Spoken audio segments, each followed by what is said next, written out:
প্রাচীন মিশরে এক ফেরাউনের রাজত্ব ছিল, যার নাম ছিল দ্বিতীয় রামাসিস।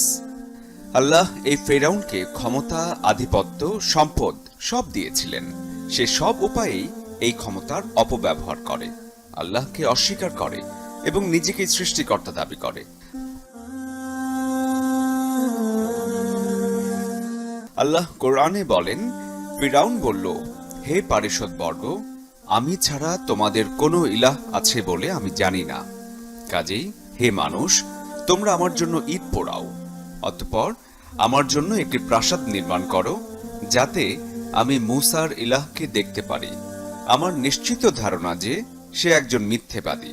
এরপর নবুয়ত প্রাপ্তির পর যখন তিনি ফিরে এলেন এবং ফেরাউনকে হেদায়েতের কথা বললেন, তখন ফেরাউন মূসা আলাইহিস সালাম এবং তার অনুসারীদের শাস্তি দেওয়ার জন্য তাদের পিছু নেয়। আল্লাহর হুকুমে সাগর তখন দুভাগ হয়ে যায়, আর মূসা আলাইহিস সালাম ও তার অনুসারীরা সহজেই পায়ে হেঁটে সাগর পাড়ি দেন। কিন্তু আল্লাহ ফেরাউন ও তার সৈন্যদের সেই সাগরে ডুবিয়ে মারেন। এক গণক ফেরাউনকে বলেছিল যে বনি ইসরায়েলের এক ছেলে জন্ম নিবে, যে তাকে ক্ষমতাচ্যুত করবে, এবং তখন সে বনি ইসরায়েলীদের ঘরে জন্ম নেয়া সব ছেলে শিশুকে হত্যা করা শুরু করলো। তবে আল্লাহর হুকুমে মূসা আলাইহিস সালামকে সে হত্যা করতে পারল না। শুধু তাই না, মূসা আলাইহিস সালাম বড় হয়েছিল ফেরাউনের নিজ ঘরেই। এর পরের ঘটনা আমরা কম বেশি সবাই জানি। মূসা আলাইহিস সালাম এক ব্যক্তিকে ভুলবশত হত্যা করলেন এবং মিশর ছেড়ে পালিয়ে গেলেন। এরপর 1881 সালে খুঁজে পাওয়া যায় ফেরাউনের লাশ, এবং তখন দেখা যায় তা একদমই পচেনি। তা রাখা হয় মিশরের এক জাদুঘরে। এরপর ফ্রান্সের সরকার কিছু প্রত্নতাত্ত্বিক গবেষণার জন্য তৎকালীন মিশর সরকারের কাছে ফেরাউনের লাশ চাইলেন। তবে তখন ফ্রান্সের নিয়ম ছিল, জীবিত বা মৃত কেউ ফ্রান্সে প্রবেশ করতে চাইলে তার থাকতে হবে পাসপোর্ট।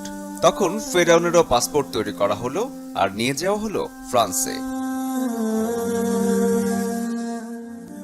এই গবেষণার কাজে একজন বিজ্ঞানী ছিলেন, যার নাম ছিল প্রফেসর মরিস বুকাইলি। তার জন্ম ফ্রান্সের এক খ্রিস্টান পরিবারে। তিনি শুরু করলেন ফেরাউনের লাশ নিয়ে গবেষণা। ফেরাউনের লাশ না পচার কারণ হিসেবে তিনি দেখতে পান, লাশের গায়ে ছিল অনেক লবণ, আর সাগরে ডুবে মরা ছাড়া এত লবণ আসা অসম্ভব। তিনি লাশের হাড়ে চোটের চিহ্ন দেখতে পান, যা সাধারণত সাগরের বড় ঢেউয়ের আঘাতে হয়ে থাকে। তখন তাকে একজন জানালেন যে মুসলিমদের কোরআনে এমন এক ফেরাউনের কথা বলা আছে যে সাগরে ডুবে মারা যায়। তিনি প্রচন্ড অবাক হলেন, কারণ মমি পাওয়া গেছে 1881 সালে, আর কোরআন নাজিল হয় 1000 বছর পূর্বে। এরপর তিনি শুরু করলেন গবেষণা। প্রথমে বাইবেল ও পরে তাওরাত পড়লেন তিনি। সেখানে ফেরাউন মূসা আলাইহিস সালামের পিছু নিয়েছিল এবং সাগরে ডুবে গিয়েছিল এমন কথা থাকলেও লাশ সংরক্ষণ নিয়ে কিছু ছিল না। লাশ সংরক্ষণ নিয়ে শুধু কোরআনই বলা আছে। তিনি কোরআনের একটি আয়াত দেখলেন, আজ আমি তোমার দেহকে রক্ষা করব, যাতে তুমি তোমার পরবর্তীদের জন্য নিদর্শন হতে পারো। অধিকাংশ মানুষই আমার নির্দেশনাবলী সম্পর্কে নিশ্চিতই উদাসীন। মরিস বুঝতে পারলেন ফেরাউনই সেই ব্যক্তি যে নিজেকে আল্লাহ বলে দাবি করে, নাউজুবিল্লাহ, এবং আল্লাহ তাকে শাস্তি দেন আর তার দেহকে সীমা লঙ্ঘনকারীদের জন্য নিদর্শন হিসেবে সংরক্ষণ করেন। মরিস তখন আরো বুঝতে পারলেন সমুদ্রের পানির আর্দ্রতার মাঝেও কেন ফেরাউনের লাশ অক্ষত রয়েছে, কারণ আল্লাহ নিজে তা সংরক্ষণ করেন।